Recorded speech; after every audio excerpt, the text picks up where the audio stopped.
Meus cumprimentos. Hoje o tema é Aliança da Ciência e da Religião. Um tema importantíssimo, bem composto a partir do mestre Allan Kardec, quando publica o Livro dos Espíritos, o Livro dos Médiuns e logo em seguida o Evangelho segundo o Espiritismo. São chegados os tempos de novas ideias para que se realizem os progressos que estão no desígnio de Deus. Então, ciência e religião. Ciência e religião.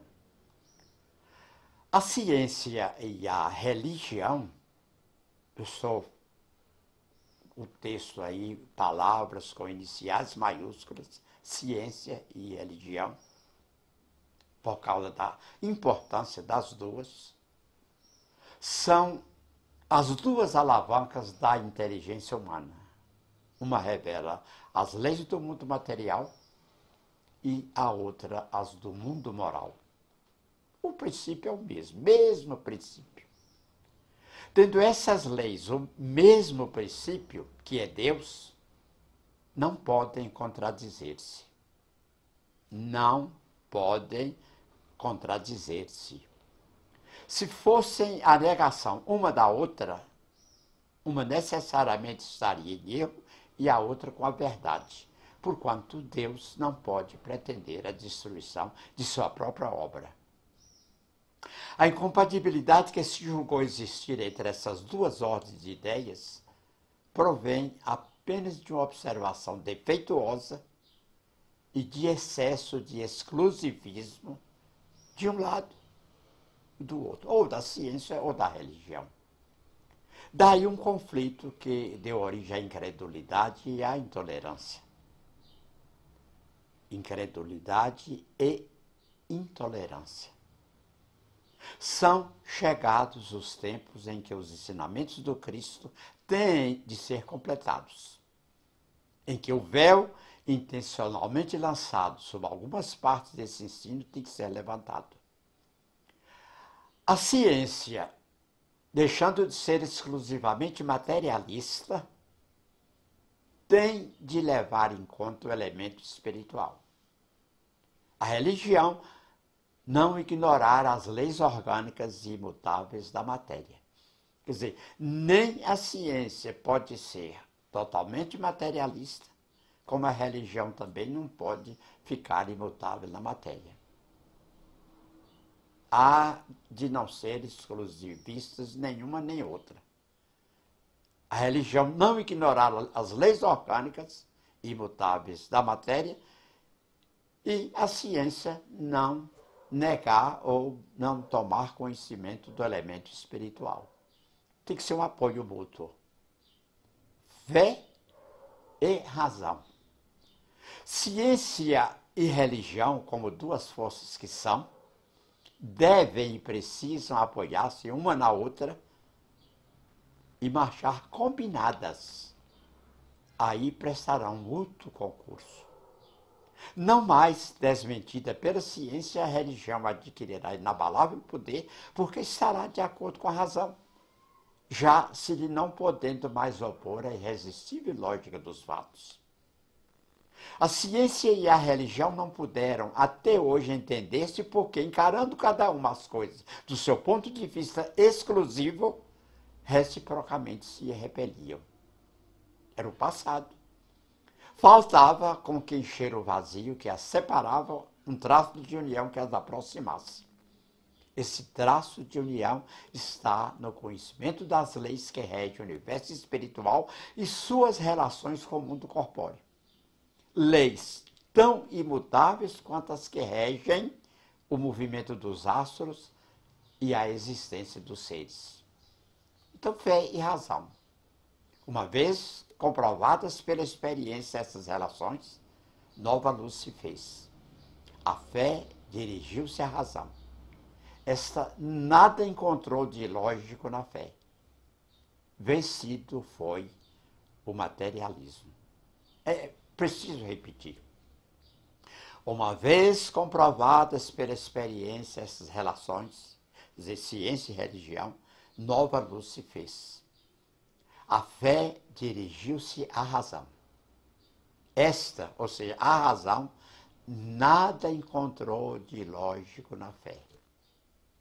O materialismo foi vencido.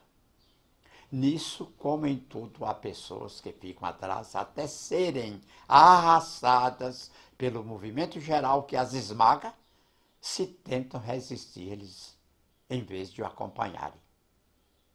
Então vamos ver o povo hebreu. Deus é único e Moisés é o Espírito que ele enviou em missão para torná-lo conhecido, não só dos hebreus, como também dos povos pagãos. Quer dizer, Deus se tornar conhecido, não só do povo hebreu, mas dos povos que eram chamados de pagãos. O povo hebreu foi o instrumento de que se serviu Deus para se revelar por Moisés e pelos profetas, e as vicissitudes que destinavam a chamar a atenção geral e a fazer cair o véu que ocultava aos homens a divindade. Daí então os 10 mandamentos. Os mandamentos de Deus, dados por intermédio de Moisés, contêm o germe da mais ampla moral cristã. Da mais ampla moral cristã.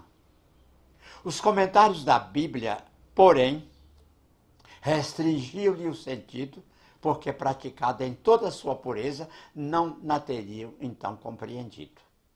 Nem por isso os 10 mandamentos de Deus deixavam de ser um como frontispício brilhante, qual farol destinado a clarear a estrada que a humanidade tinha de percorrer. A moral que Moisés ensinou era apropriada ao estado de adiantamento em que se encontravam os povos que ela se propunha a regenerar, de conformidade com o estágio evolutivo do povo. Então, a moral de Moisés ensinou era apropriada ao estado de adiantamento em que se encontravam os povos que ela se propunha a regenerar. Então, houve a época dos holocaustos.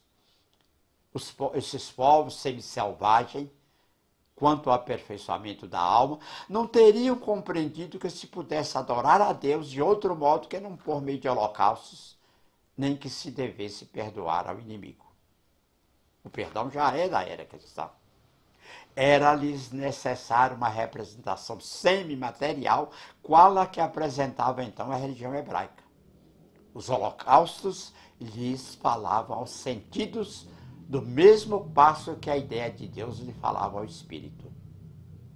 Então chega a hora do Cristo, a chamada segunda revelação.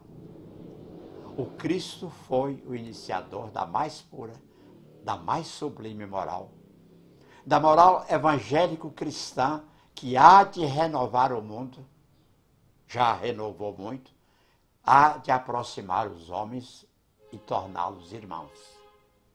Faz brotar de todos os corações a caridade e o amor do próximo e ao próximo, e estabelecer entre os humanos uma solidariedade comum. De uma perfeita moral, enfim, que há de transformar a terra, tornando-a morada de espíritos superiores aos que hoje a habitam. Um mundo melhor. A nova era que chamamos de terceira revelação, de trabalho dos espíritos. É toda uma revolução que neste momento se opera e trabalham os espíritos. Após uma elaboração que durou mais de 18 séculos, chega ela à sua plena realização e vai marcar uma nova era na vida da humanidade. Então agora o título da palestra, Ciência e Religião. Façam de prever as consequências. Acarretará para as relações sociais inevitáveis modificações, às quais ninguém terá força para se opor, porque elas estão nos desígnios de Deus e derivam da lei do progresso, que é a lei de Deus. Então, ciência, filosofia e religião a composição da doutrina espírita.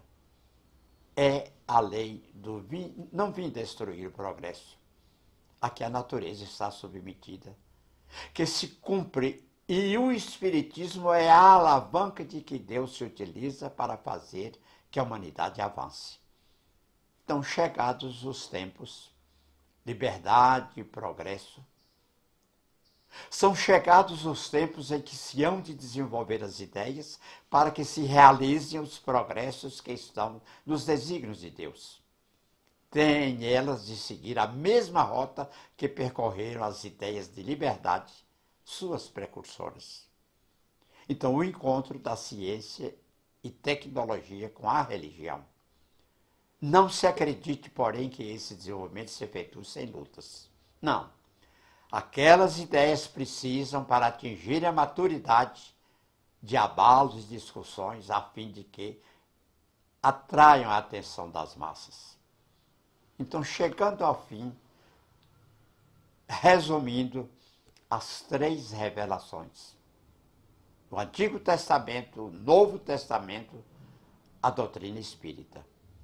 Moisés abriu o caminho, Jesus trouxe a luz do perdão para a continuidade da obra, a doutrina espírita concluirá. É o que disse um espírito israelita em 1861. Então, o Evangelho segundo o Espiritismo, as figuras exponenciais que estamos aí na imagem, centralizada por Jesus, essa é que é realmente a missão do progresso, da evolução, quando estudamos a ciência e a religião, uma adotando a outra, uma respeitando a outra, uma atualizando tanto quanto possível a outra.